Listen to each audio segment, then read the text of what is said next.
فما كان جواب قومه إلا أن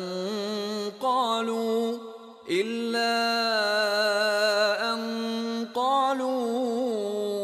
أخرجوا آل لوط من قريتكم إنهم أناس يتطهرون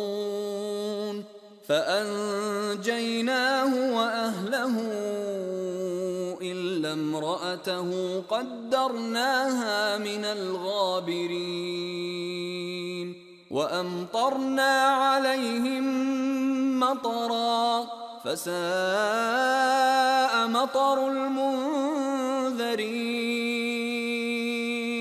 قل الحمد لله وسلام على عباده الذين اصطفى الله خير أما يشركون أمن خلق السماوات والأرض وأنزل لكم من السماء ماء فأنبتنا به حدائق ذات بهجة ما كان لكم أن تنبتوا شجرها أإله مع الله بل هم قوم يعدلون أمن جعل الأرض قرارا وجعل خلالها أنهارا وجعل لها رواسي وجعل بين البحرين حاجزا أإله مع الله بل أكثرهم لا يعلمون أمن يجيب المضطر إذا دعاه ويكشف السوء ويجعلكم خلفاء الأرض أإله مع الله قليلا ما تذكرون أمن يهديكم في ظلمات البر والبحر ومن يرسل الرياح بشرا بين يدي رحمته أإله مع الله تعالى الله عما يشركون أمن يبدأ الخلق ثم يعيده ومن يرزقكم من السماء والأرض أإله مع الله قل هاتوا برهانكم إن كنتم صادقين قل لا يعلم من في السماوات والأرض الغيب إلا الله وما يشعرون أيان يبعثون بل ادارك علمهم في الآخرة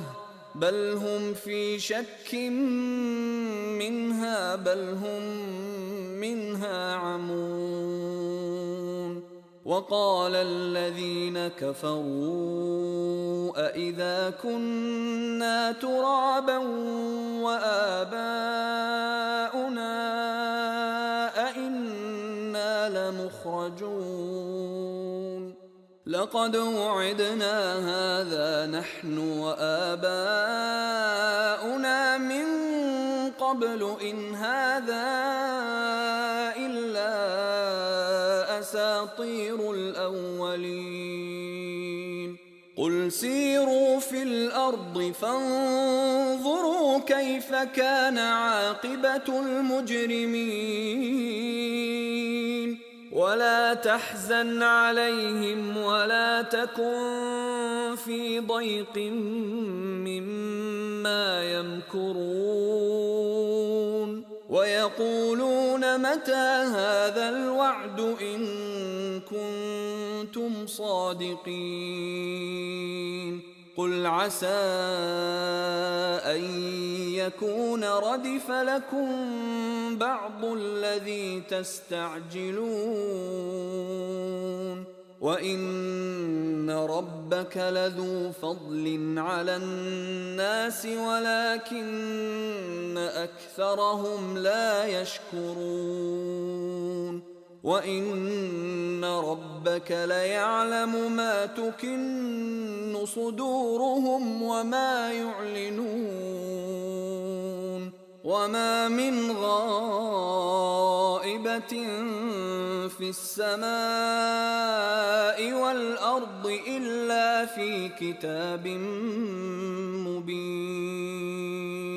إن هذا القرآن يقص على بني إسرائيل أكثر الذي هم فيه يختلفون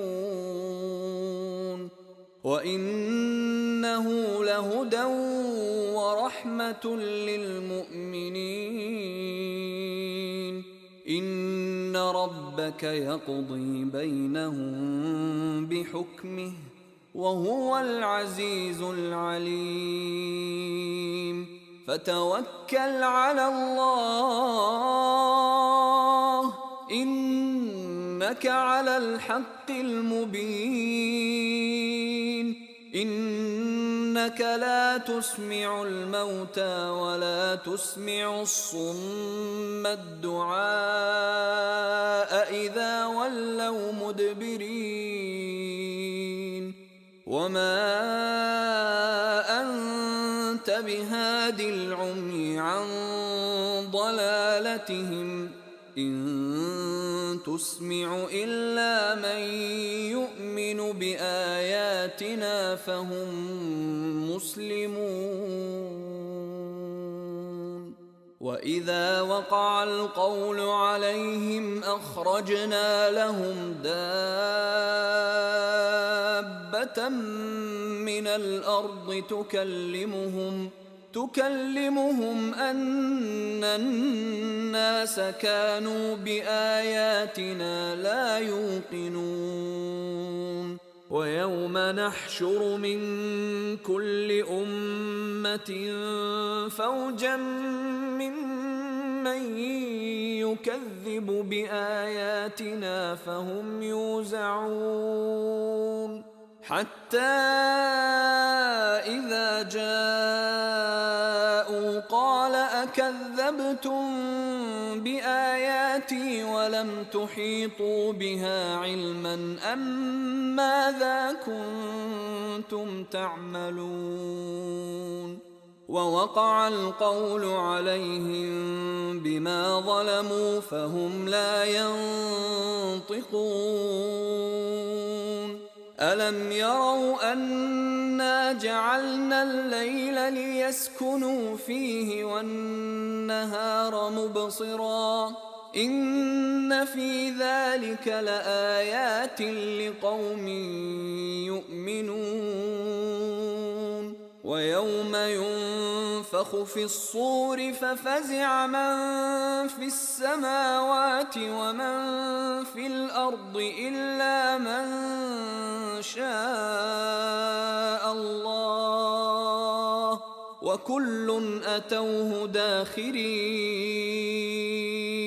وترى الجبال تحسبها جامدة وهي تمر مر السحاب صنع الله الذي أتقن كل شيء إنه خبير بما تفعلون من جاء بالحسنة بالحسنة فله خير منها وهم من فزع يومئذ آمنون ومن جاء بالسيئة فكبت وجوههم في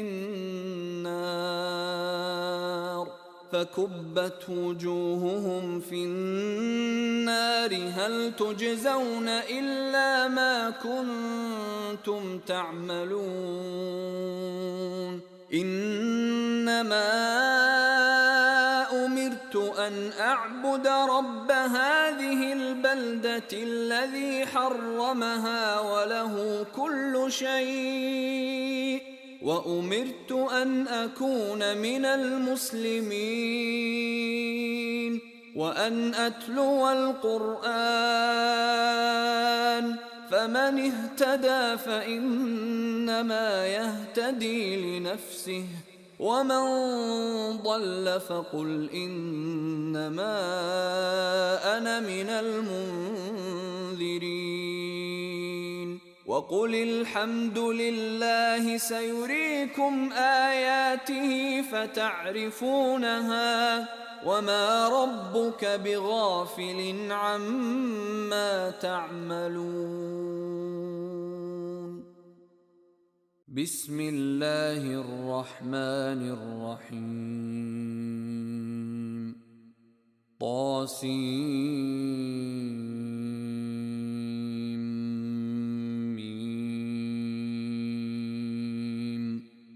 تلك آيات الكتاب المبين نتلو عليك من نبأ موسى وفرعون بالحق لقوم يؤمنون إن فرعون علا في الأرض وجعل أهلها شيعا يستضعف طائفة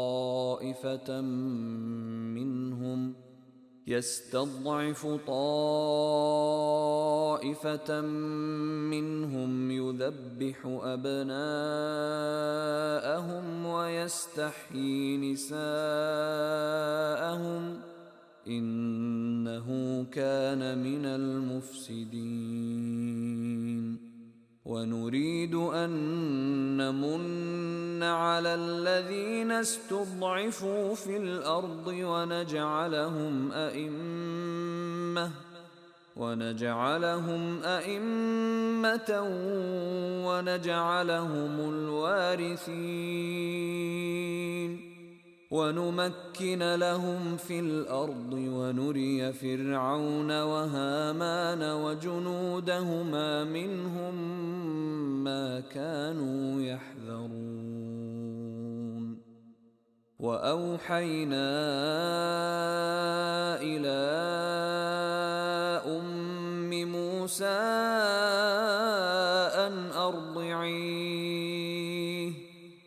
فإذا خفت عليه فألقيه في اليم ولا تخافي ولا تحزني إنا رادوه إليك وجاعلوه من المرسلين فالتقطه آل فرعون ليكون لهم عدوا وحزنا إن فرعون وهامان وجنودهما كانوا خاطئين وقالت امرأة فرعون قرة عين لي ولك لا تقتلوه عسى أن ينفعنا أو نتخذه ولدا وهم لا يشعرون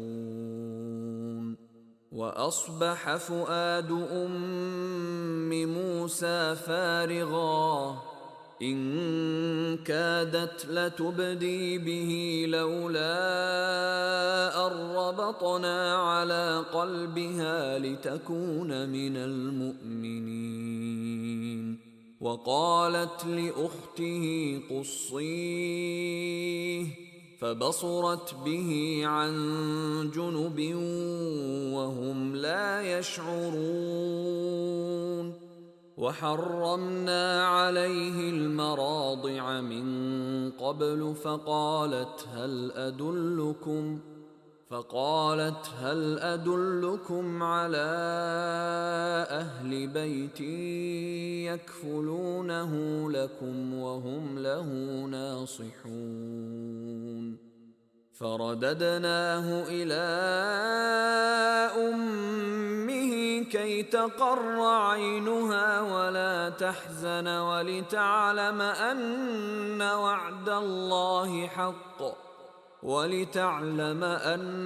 وعد الله حق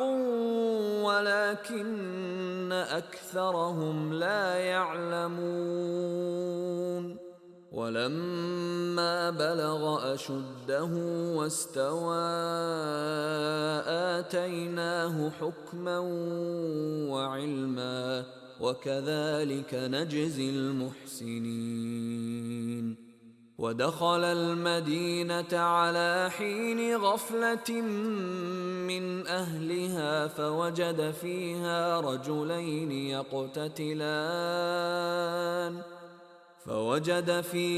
رجلين يقتتلان هذا من شيعته وهذا من عدوه فاستغاثه الذي من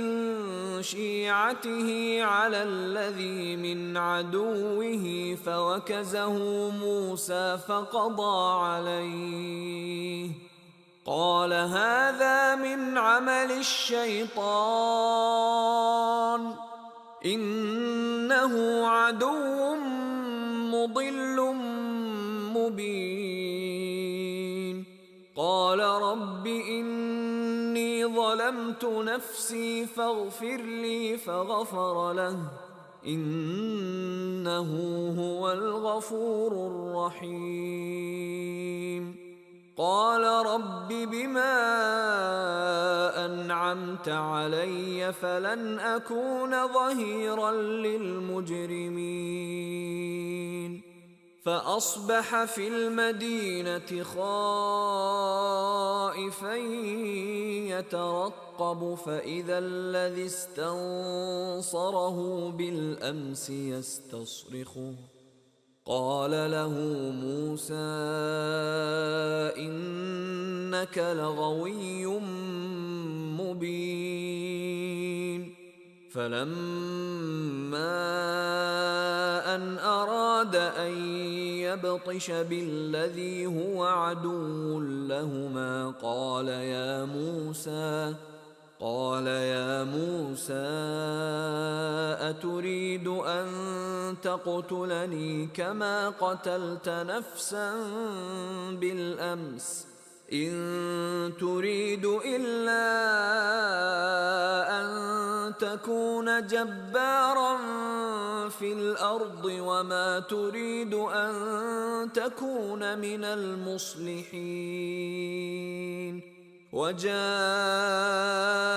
رجل من أقصى المدينة يسعى قال يا موسى إن الملأ يأتمرون بك ليقتلوك فاخرج إني لك من الناصحين. فخرج منها خائفا يترقب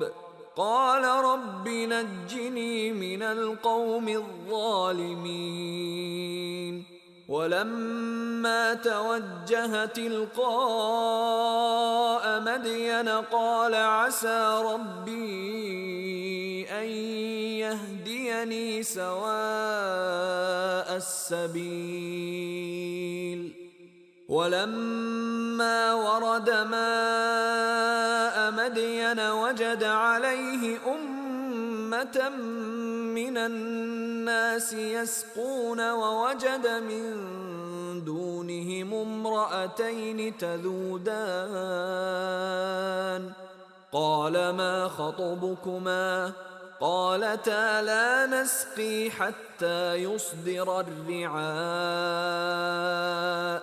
وأبونا شيخ كبير فسقى لهما ثم تولى إلى الظل فقال رب إني لما أنزلت إلي من خير فقير فجاءته إحداهما تمشي على استحياء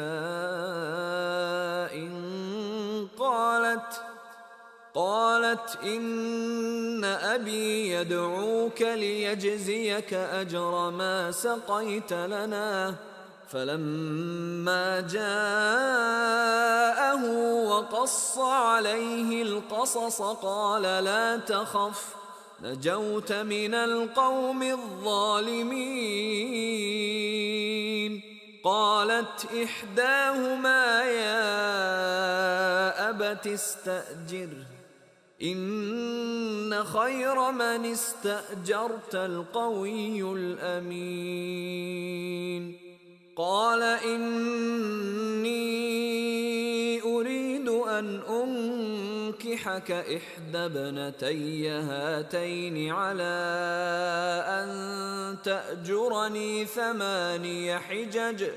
فإن أتممت 10 فمن عندك وما أريد أن أشق عليك ستجدني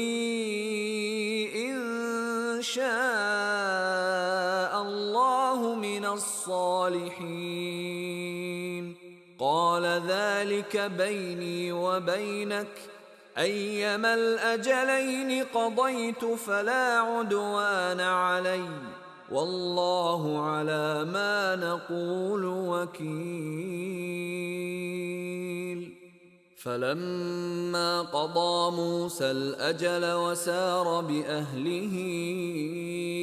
آنس من جانب الطور نارا قال لأهلهم كثوا إني آنست نارا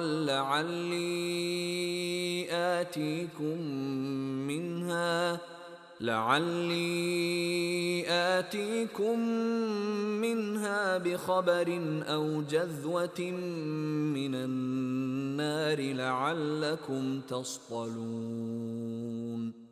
فلما أتاها نودي من شاطئ الوادي الأيمن في البقعة المباركة من الشجرة أن يا موسى إني أنا الله رب العالمين وأن ألق عصاك فلما رآها تهتز كأنها جان ولا مدبرا ولم يعقب يا موسى أقبل ولا تخف إنك من الآمنين أسلك يدك في جيبك تخرج بيضاء من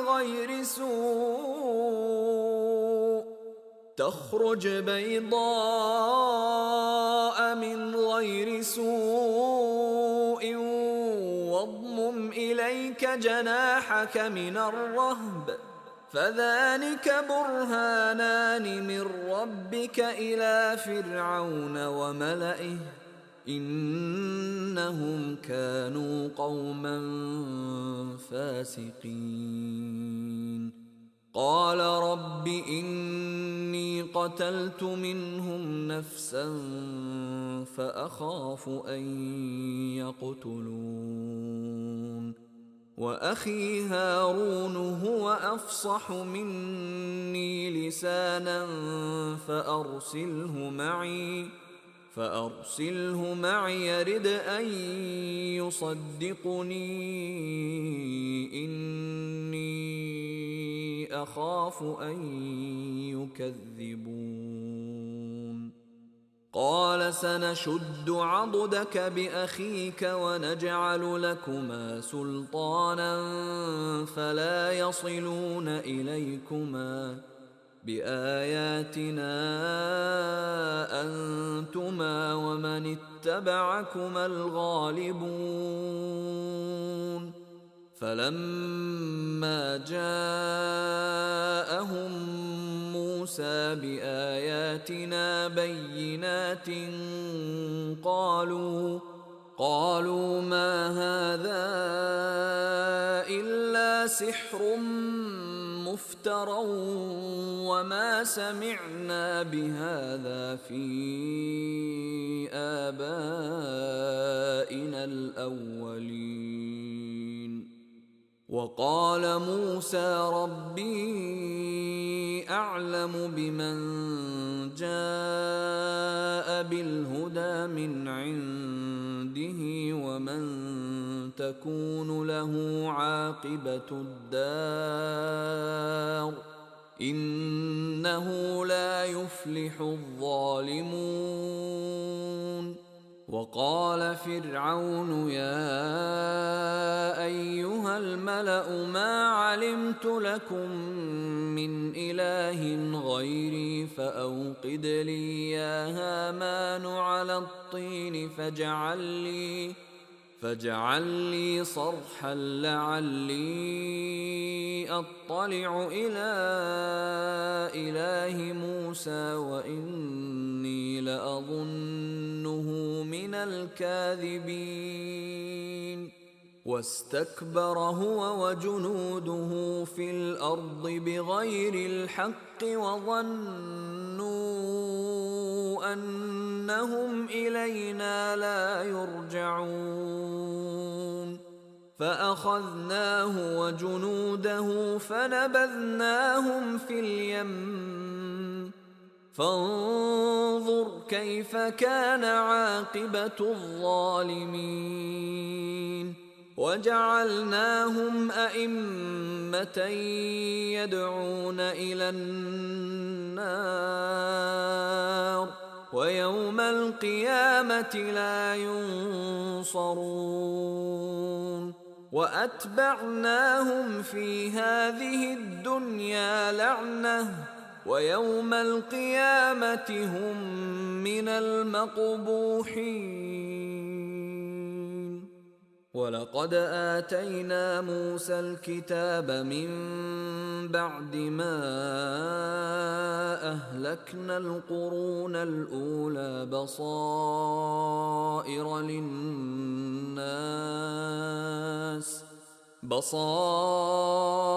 للناس وهدى ورحمة لعلهم يتذكرون وما كنت بجانب الغربي إذ قضينا إلى موسى الأمر وما كنت من الشاهدين ولكننا أنشأنا قرونا فتطاول عليهم العمر وما كنت ثاويا في أهل مدين تتلو عليهم آياتنا ولكننا كنا مرسلين وما كنت بجانب الطور إذ نادينا ولكن رحمة من ربك لتنذر قوما ما أتاهم من نذير لتنذر قوما ما أتاهم من نذير من قبلك لعلهم يتذكرون ولولا أن تصيبهم مصيبة بما قدمت أيديهم فيقولوا ربنا لولا أرسلت إلينا رسولا فنتبع آياتك ونكون من المؤمنين فلما جاءهم الحق من عندنا قالوا لولا أوتي مثل ما أوتي موسى أولم يكفروا بما أوتي موسى من قبل قالوا سحران تظاهرا وقالوا إنا بكل كافرون قل فأتوا بكتاب من عند الله هو أهدى منهما أتبعه إن كنتم صادقين فإن لم يستجيبوا لك فاعلم أنما يتبعون أهواءهم ومن أضل ممن اتبع هواه بغير هدى من الله إن الله لا يهدي القوم الظالمين ولقد وصلنا لهم القول لعلهم يتذكرون الذين آتيناهم الكتاب من قبله هم به يؤمنون وإذا يتلى عليهم قالوا آمنا به إنه الحق من ربنا إنا كنا من قبله مسلمين أولئك يؤتون أجرهم مرتين بما صبروا ويدرؤون بالحسنة السيئة ومما رزقناهم ينفقون وإذا سمعوا اللغو أعرضوا عنه وقالوا لنا أعمالنا ولكم أعمالكم سلام عليكم لا نبتغي الجاهلين إنك لا تهدي من أحببت ولكن الله يهدي من يشاء وهو أعلم بالمهتدين وقالوا إن نتبع الهدى معك نتخطف من أرضنا أولم نمكن لهم حرما آمنا يجبى إليه ثمرات كل شيء رزقا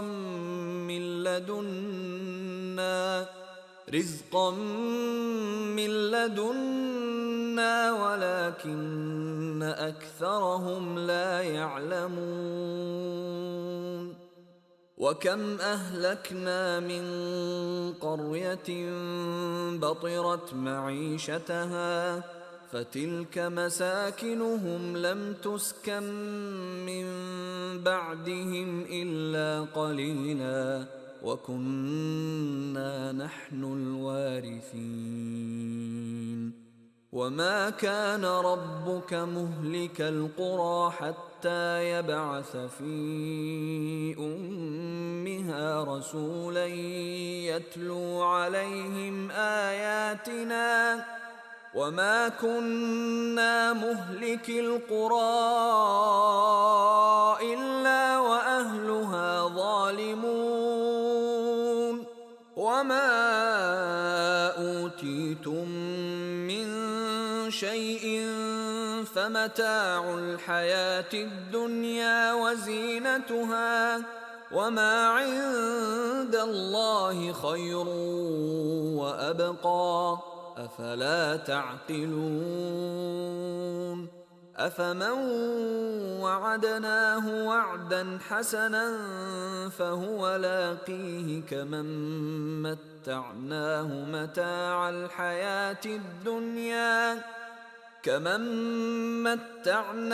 متاع الحياة الدنيا ثم هو يوم القيامة من المحضرين ويوم يناديهم فيقول أين شركائي الذين كنتم تزعمون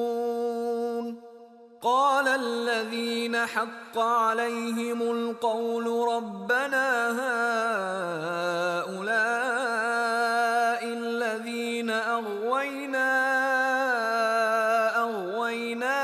كما غوينا تبرأنا إليك ما كانوا إيانا يعبدون وقيل ادعوا شركاءكم فدعوهم فلم يستجيبوا لهم ورأوا العذاب لو أنهم كانوا يهتدون ويوم يناديهم فيقول ماذا أجبتم المرسلين فعميت عليهم الأنباء يومئذ فهم لا يتساءلون فأما من تاب وآمن وعمل صالحا فعسى أن يكون من المفلحين وربك يخلق ما يشاء ويختار ما كان لهم الخيرة سبحان الله وتعالى عما يشركون وربك يعلم ما تكن صدورهم وما يعلنون وهو الله لا إله إلا هو له الحمد في الأولى والآخرة وله الحكم وإليه ترجعون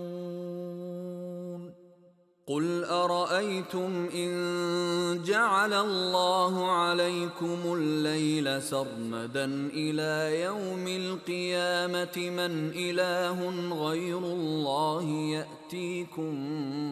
بضياء أفلا تسمعون قل أرأيتم إن جعل الله عليكم النهار سرمدا إلى يوم القيامة من إله غير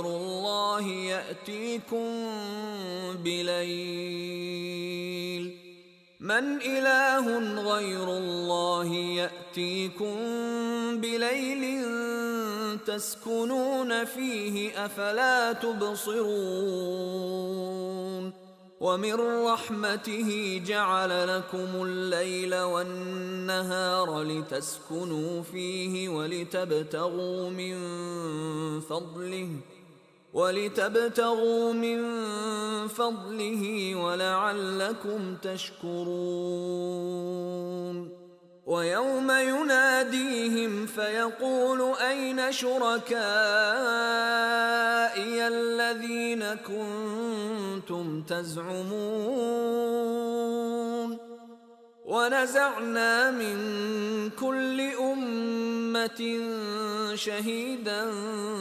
فقلنا هاتوا برهانكم فعلموا أن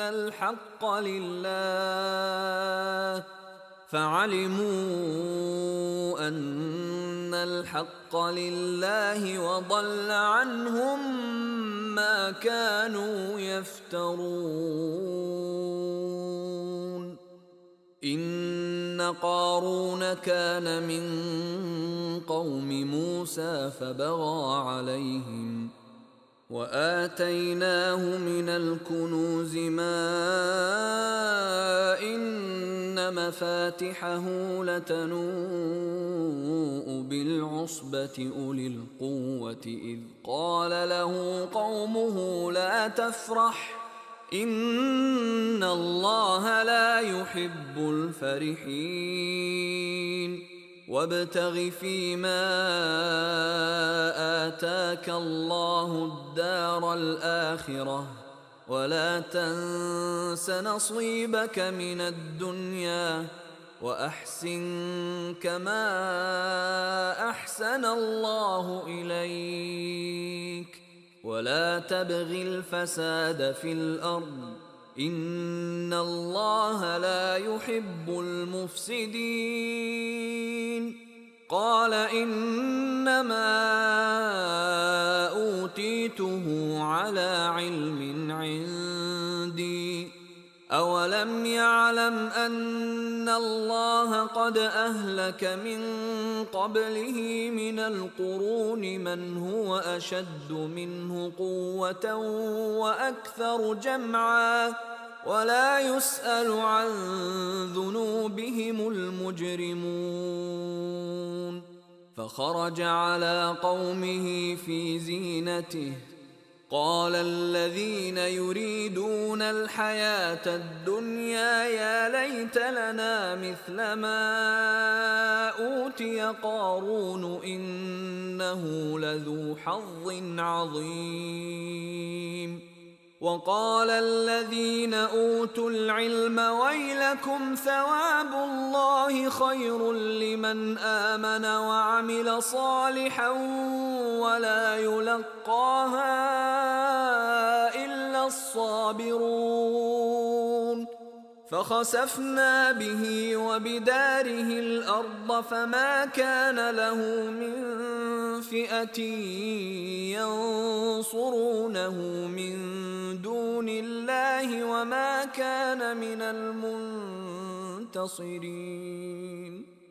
وأصبح الذين تمنوا مكانه بالأمس يقولون ويكأن الله يبسط الرزق لمن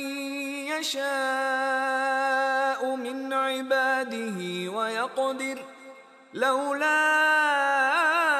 أمن الله علينا لخسف بنا ويكأنه لا يفلح الكافرون.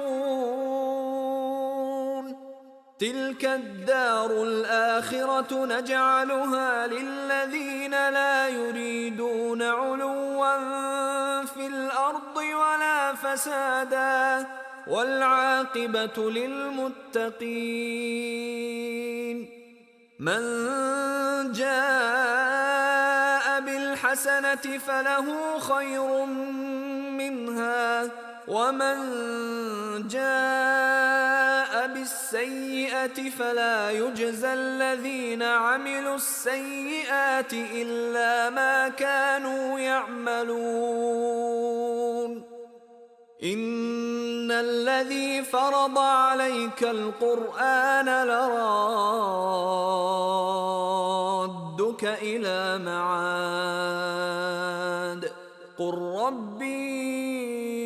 أعلم من جاء بالهدى ومن هو في ضلال مبين. وما كنت ترجو أن يلقى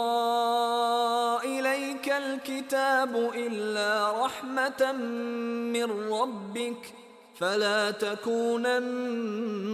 ظهيرا للكافرين ولا يصدنك عن آيات الله بعد إذ أنزلت إليك وادع إلى ربك ولا تكونن من المشركين ولا تدع مع الله إلها آخر لا إله إلا هو كل شيء هالك إلا وجهه له الحكم وإليه ترجعون. بسم الله الرحمن الرحيم. ألف لام ميم. أحسب الناس أن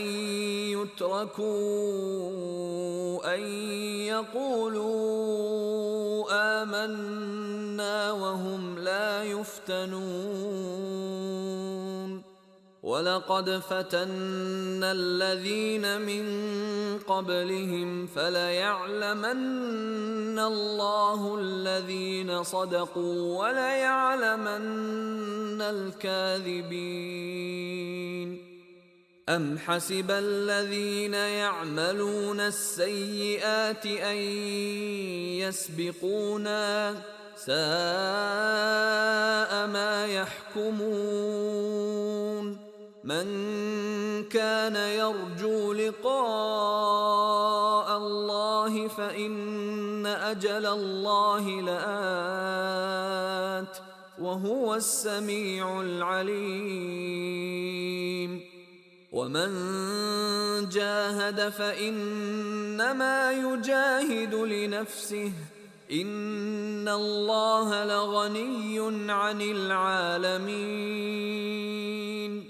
والذين آمنوا وعملوا الصالحات لنكفرن عنهم سيئاتهم ولنجزينهم أحسن الذي كانوا يعملون. ووصينا الإنسان بوالديه حسنا وإن جاهداك لتشرك بي ما ليس لك به علم فلا تطعهما إلي مرجعكم فأنبئكم بما كنتم تعملون. والذين آمنوا وعملوا الصالحات لندخلنهم في الصالحين. ومن الناس من يقول آمنا بالله فإذا أوذي في الله جعل فتنة الناس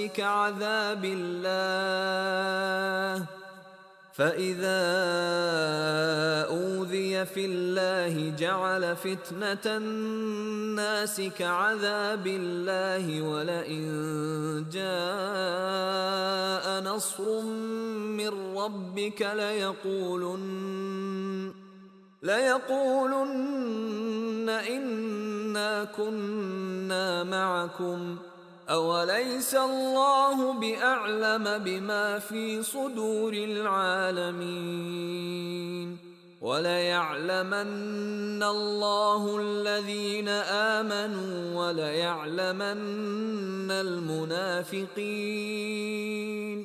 وقال الذين كفروا للذين آمنوا اتبعوا سبيلنا ولنحمل خطاياكم وما هم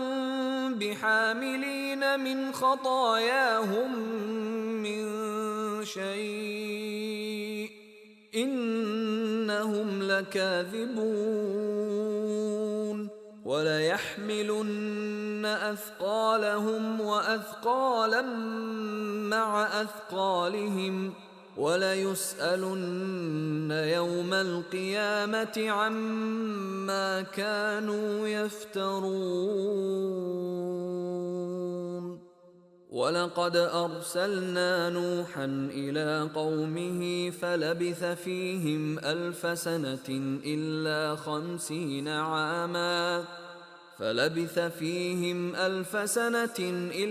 50 عاما فأخذهم الطوفان وهم ظالمون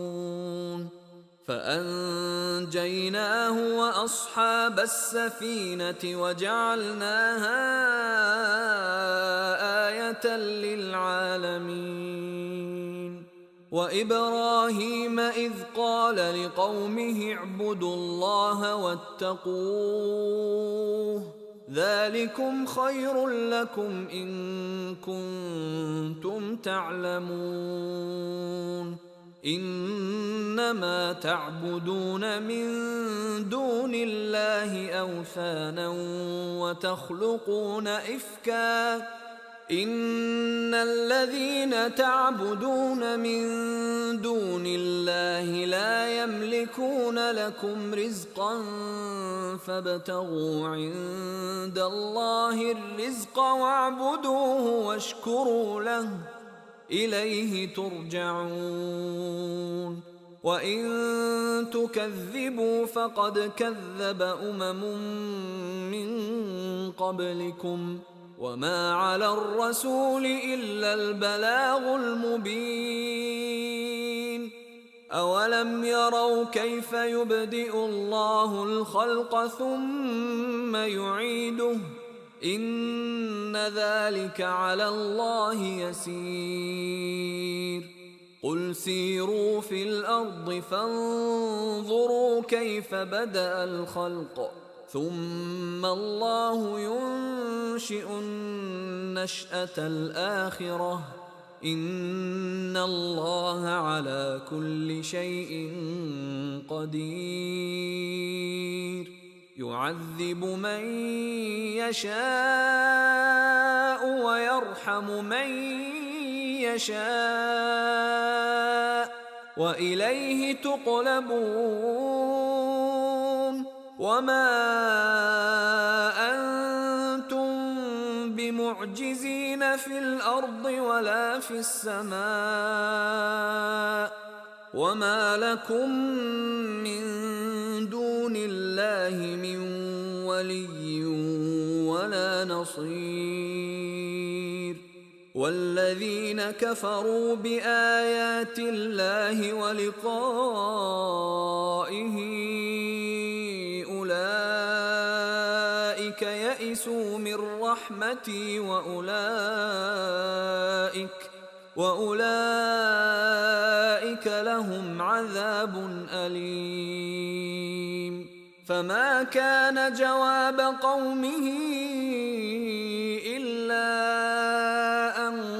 قالوا اقتلوه أو حرقوه فأنجاه الله من النار. إن في ذلك لآيات لقوم يؤمنون. وقال إنما اتخذتم من دون الله أوثانا مودة بينكم في الحياة الدنيا ثم يوم القيامة يكفر بعضكم ببعض ويلعن بعضكم بعضا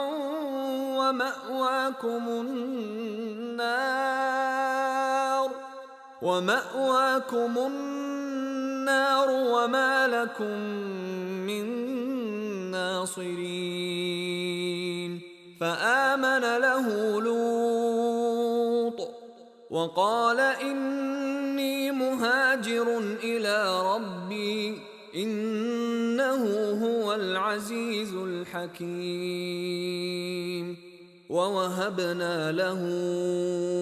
إسحاق ويعقوب وجعلنا في ذريته النبوة والكتاب وآتيناه أجره في الدنيا وإنه في الآخرة لمن الصالحين. ولوطا إذ قال لقومه إنكم لتأتون الفاحشة ما سبقكم بها من أحد من العالمين أئنكم لتأتون الرجال وتقطعون السبيل وتأتون في ناديكم المنكر فما كان جواب قومه إلا أن قالوا ائتنا بعذاب الله إن كنت من الصادقين. قال رب انصرني على القوم المفسدين. ولما جاءت رسلنا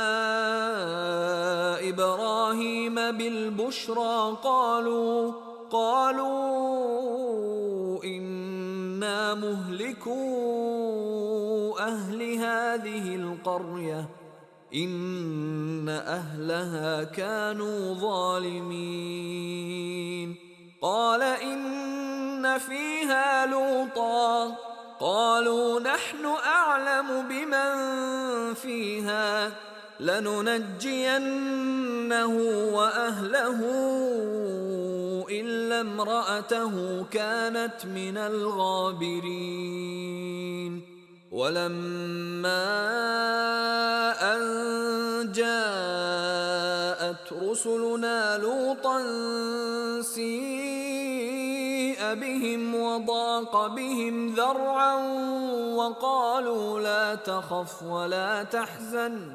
إنا منجوك وأهلك إلا امرأتك كانت من الغابرين. إنا منزلون على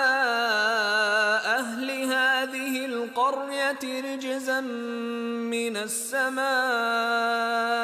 بما كانوا يفسقون. ولقد تركنا منها آية بينة لقوم يعقلون. وإلى مدين أخاهم شعيبا فقال يا قوم اعبدوا الله وارجوا اليوم الآخر ولا تعثوا في الأرض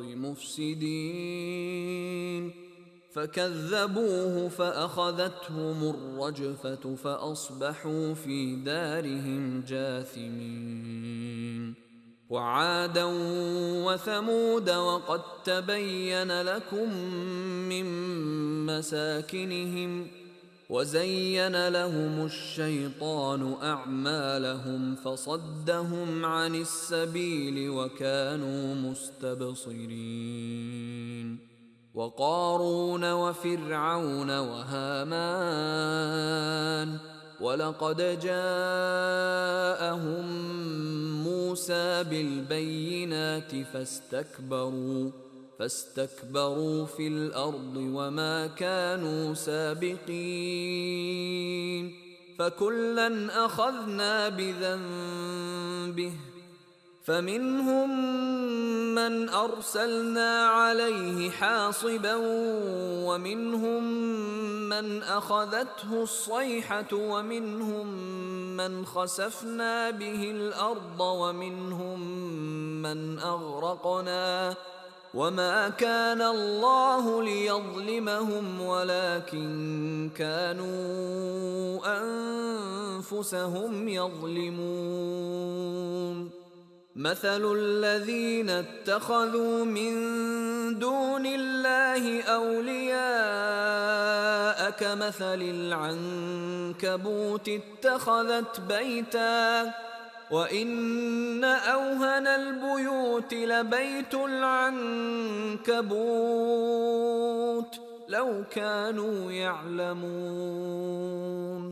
إن الله يعلم ما يدعون من دونه من شيء وهو العزيز الحكيم. وتلك الأمثال نضربها للناس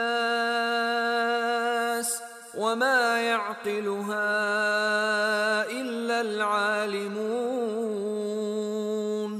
خلق الله السماوات والأرض بالحق إن في ذلك لآية للمؤمنين. أتل ما أوحي إليك من الكتاب وأقم الصلاة